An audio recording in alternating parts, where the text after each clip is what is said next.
OPEN stock analysis and price predictions for Opendoor Technologies. Is it the buy or not? Watch this brief and short 1 minute video till the end to find out.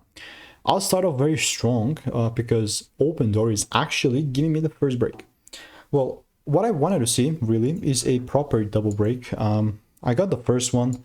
Technically now, it must pull down quite lower and then give me the second one for me to be in the swing.